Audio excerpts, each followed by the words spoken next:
Mangga. Derek ning ngarep apa ning ngarep panggung? Ya. Maliki katur Bapak Ibu para kawanten wingking. Selo-selo ingkang ngersaken samping Gunung Jenggleng. Mugia katampi kami suka punya Benggalih.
Cahayu. Nggih.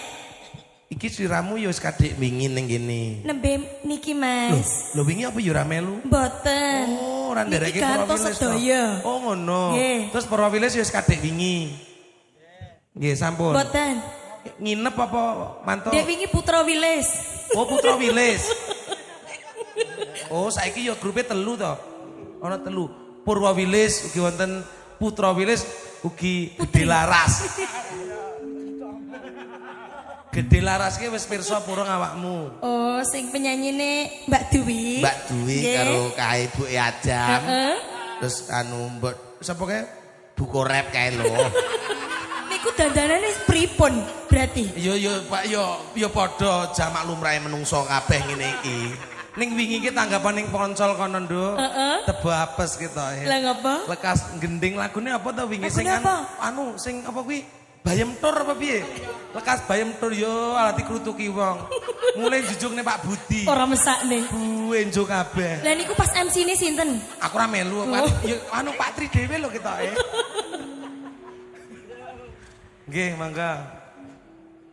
Seger bisa.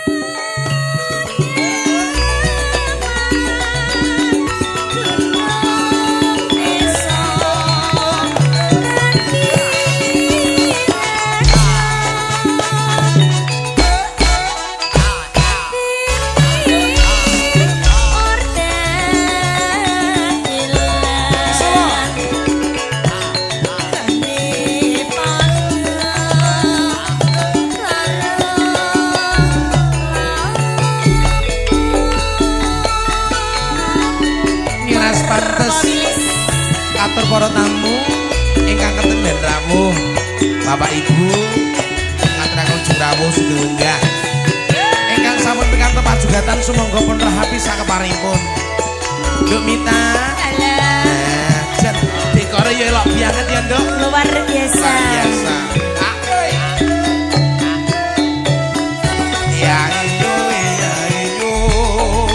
manuk jala manuk itoro.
Para tamu, Bapak, Ibu, monggo ingkang sampun pikantuk pasugatan pun rahatikan raos ingkang merdeka. Jan dina iki aku yo semangat banget. Lah pripun? MC ana sing baturi. Wah. MC Sinoman. Lah nggih to. Ning ora apa-apa lho, Kang. Mbok bilih sliramu arep nyanyi yo ora apa-apa. Lewat kono ning sone kono. Lah kan wis nyekel mi. Aja melu kene. Iki karo senggak yo ora apa-apa paling sing mbrebeki kono. Ya iki mereknya miki apa lho, Bro? Oh ya padha iki. Akuarium. Akuariummu kaya. Iki jenenge anu. Napa? Spion New. Ku ngawer. Spion nggih. Wah, coba unekno jajal pisan-pisan. Mang unek nih. Jajal aku sing unekne.